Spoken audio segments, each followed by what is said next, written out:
ഏറ്റവും പുതിയ Malayalam horror comedy ആയിട്ടുള്ള പ്രകമ്പനം നമ്മൾ ഒട്ടും കണ്ട് ശീലിച്ചിട്ടില്ലാത്ത എന്തെങ്കിലും തരുന്ന തരം വ്യത്യസ്തമായ സിനിമയൊന്നുമല്ല. ഇതിന്റെ ഒരു തീമും ട്രീറ്റ്മെന്റും ഒക്കെ നോക്കുകയാണെങ്കിൽ രോമാഞ്ചമൊക്കെ തീർച്ചയായിട്ടും ആളുകൾക്ക് ഓർമ്മ വരും. പക്ഷേ ഒരു സ്റ്റോറി ഐഡിയ ലെവലിൽ മൊത്തത്തിൽ നോക്കുമ്പോൾ ഇതൊരിക്കലും വേറെ ഒരു രോമാഞ്ചം ഉണ്ടാക്കി ഹൊറർ കോമഡി മാർക്കറ്റ് മുതലെടുക്കുക എന്ന ഉദ്ദേശത്തിൽ കൺസീവ് ചെയ്ത സിനിമയല്ല എന്ന് നമുക്ക് മനസ്സിലാവും. ഡയലോഗ് ഹ്യൂമറിലും സിറ്റുവേഷൻ ഹ്യൂമറിലും തുടങ്ങി പതിയെ നല്ല രീതിയിൽ എഴുതിയ ഹ്യൂമറും അവസാനത്തേക്കെല്ലാം വരുമ്പോഴേക്കും കെയോസ് ഹ്യൂമറും ഒക്കെ സിനിമയിലേക്ക് കൊണ്ടുവരാൻ പ്രകമ്പനത്തിന് സാധിക്കുന്നുണ്ട്. അവസാന ഭാഗങ്ങളിൽ ഗണപതിയുടെയും അമീനിന്റെയും ഗംഭീര പ്രകടനങ്ങളുടെ സഹായത്തോടെ നമ്മളെ മുഴുവൻ സമയത്തും ചിരിപ്പിച്ചിരുത്താൻ സാധിച്ചിട്ടുള്ള ഒരു നിരുപദ്രവ ഹൊറർ കോമഡിയാണ് പ്രകമ്പനം. എറണാകുളത്തെ ഒരു കോളേജ് ഹോസ്റ്റലിലെ റൂംമേറ്റ്സിന്റെ കഥയാണ് പടം. സ്വന്തം പാർട്ടിയെ കോളേജിൽ തിരഞ്ഞെടുപ്പിൽ വിജയിപ്പിക്കുക എന്നൊരു ചുമതല കൂടി ഇവർക്കുണ്ട്. ഇലക്ഷൻ അടുത്ത് നിൽക്കെ കൂട്ടത്തിലെ മെയിൻ ആളായിട്ടുള്ള കണ്ണന് ഒരു പ്രത്യേക സാഹചര്യത്തിൽ കണ്ണൂരിലുള്ള വീട്ടിലേക്ക് പോകേണ്ടി വരും. കണ്ണൻ തിരിച്ചു വന്നതിന് ശേഷം ആ റൂമിൽ ചില വിചിത്രമായ കാര്യങ്ങൾ സംഭവിക്കുകയും റൂംമേറ്റ് ആയിട്ടുള്ള പുണ്യാളൻ ബാധ കയറിയതുപോലെ പെരുമാറാനും തുടങ്ങും. എന്താണ് ഇതിലേക്ക് നയിച്ചത്, എങ്ങനെയാണ് ഇവർ ഈ സിറ്റുവേഷൻ ഡീൽ ചെയ്യുന്നത്, ഇതൊക്കെയാണ് നമ്മൾ ഈ സിനിമയിൽ കാണുന്നത്. ആദ്യത്തെ ഒരു അരമണിക്കൂറിൽ കഥയിൽ കാര്യമായിട്ടൊന്നും തന്നെ സംഭവിക്കുന്നില്ല. കണ്ണന്റെ വീടും അവിടുത്തെ കാര്യങ്ങളുടെ ഒരു കിടപ്പും ഹോസ്റ്റലിൽ എന്തൊക്കെയാണ് സംഭവിക്കുന്നത് എന്നതുമൊക്കെ ആ ഒരു സമയത്ത് നമുക്ക് മനസ്സിലാകും. ഇതിലെ സുപ്രധാനമായ ഇവന്റ് നടന്നു കഴിഞ്ഞതിന് ശേഷമാണ് ഹ്യൂമർ ട്രാക്ക് മൊത്തത്തിൽ അങ്ങോട്ട് ഓപ്പൺ ആവുന്നത്.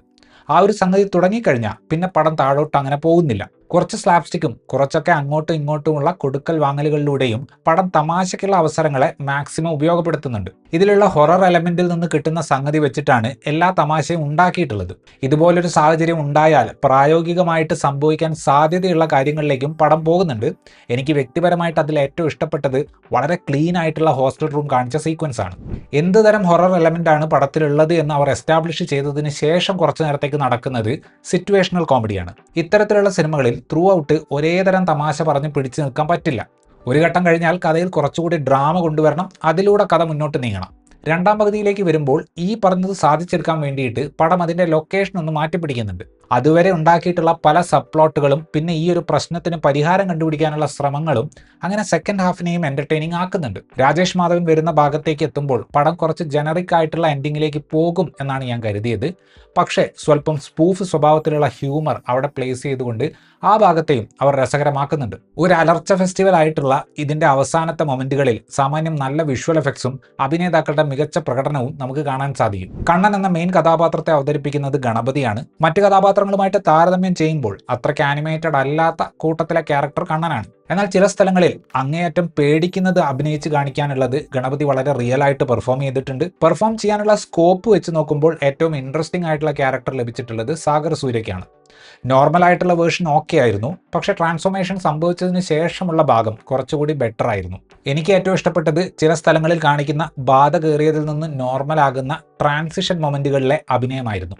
അമീൻ പുള്ളി യൂട്യൂബിൽ ഗ്യാങ്ങിന്റെ കൂടെ ചെയ്യുന്ന സ്കെച്ചുകളിൽ കാണിക്കുന്ന സെയിം പരിപാടി തന്നെയാണ് ഇവിടെയും കാണിക്കുന്നത്. പക്ഷേ ഈ സിനിമയുടെ സ്വഭാവത്തിന് ആ ഒരു സംഗതി നല്ല രീതിയിൽ ചേർന്ന് പോകുന്നുണ്ട്. സത്യം പറഞ്ഞാൽ ഇതിന്റെ ക്ലൈമാക്സ് ഭാഗങ്ങളിൽ നമുക്ക് നല്ല ചിരി വരാനുള്ള ഒരു പ്രധാന കാരണം പലതിനോടും അമീനും ഗണപതിയും റിയാക്ട് ചെയ്യുന്നതിന്റെ ഒരു ഇന്റൻസിറ്റി കൊണ്ടാണ്. ഗ്യാങ്ങിലെ ഒരേ ഒരു സ്ത്രീ സാന്നിധ്യമായിട്ടുള്ളത് ശീതൾ ജോസഫാണ്. കാര്യമായിട്ടൊന്നും ചെയ്യാനില്ലാത്തൊരു ക്യാരക്ടറാണത്. ഉടായിപ്പ് റഷ്യക്കാരനായിട്ട് വന്ന രാജേഷ് മാധവന്റെ പെർഫോമൻസ് രസകരമായിരുന്നു. ഞാൻ പറഞ്ഞ ആ ഒരു ട്രാക്കിന്റെ സ്പൂഫ് സ്വഭാവത്തെ പുള്ളി എൻഹാൻസ് ചെയ്യുന്നുണ്ട്. പടത്തിന് അത്യാവശ്യമുള്ള ക്യാരക്ടർ ഒന്നും അല്ലെങ്കിലും സനേഷ് ഗിന്നസ് ഏൽപ്പിച്ച കഥാപാത്രത്തെ രസകരമായിട്ട് അവതരിപ്പിച്ചു. വളരെ കമാൻഡിംഗ് ആയിട്ടുള്ള ഒരു കഥാപാത്രത്തെയാണ് മല്ലിക സുകുമാരന് ലഭിച്ചിട്ടുള്ളത്. ശബ്ദത്തിലൂടെ ഞെട്ടിക്കാനുള്ള പുള്ളിക്കാരിയുടെ നാച്ചുറൽ ആയിട്ടുള്ള കഴിവിനെ സിനിമ നല്ല രീതിയിൽ ഉപയോഗപ്പെടുത്തുന്നുണ്ട്. മുത്തച്ഛനായിട്ട് വന്ന പി കുഞ്ഞികൃഷ്ണൻ ഏൽപ്പിച്ച കഥാപാത്രത്തെ നല്ല രീതിയിൽ അവതരിപ്പിച്ചു. വലിയ കുഴപ്പങ്ങളൊന്നും ഇല്ലാതെ കണ്ണൂർ സ്ലാങ് അവതരിപ്പിക്കാൻ അസീസ് നെടുമങ്ങാടിന് സാധിച്ചിട്ടുണ്ട്.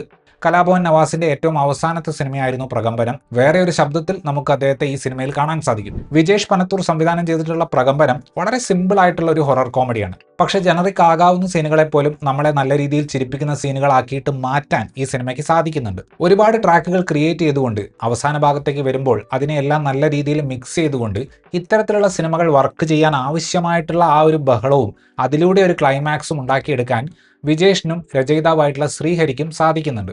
രോമാഞ്ചം പോലെ ഒരു സിനിമ അതിന്റെ ഹ്യൂമർ കാരണം ആസ്വദിച്ച ഒരു വ്യക്തിയാണ് നിങ്ങളെങ്കിൽ നിങ്ങളെ ഒട്ടും മുഷിപ്പിക്കാത്ത ഒരു പോപ്കോൺ എന്റർടൈൻമെന്റ് തരാൻ പ്രകമ്പനത്തിന് സാധിക്കും. ഇത്രയുമായിരുന്നു ഈ സിനിമയെക്കുറിച്ചിട്ടുള്ള എൻ്റെ റിവ്യൂ. വീഡിയോ ഇഷ്ടപ്പെട്ടാൽ ലൈക്ക് ചെയ്യുമെന്നും കൂടുതൽ വീഡിയോകൾക്ക് വേണ്ടി ചാനൽ സബ്സ്ക്രൈബ് ചെയ്യുമെന്നും പ്രതീക്ഷിക്കുന്നു. താങ്ക്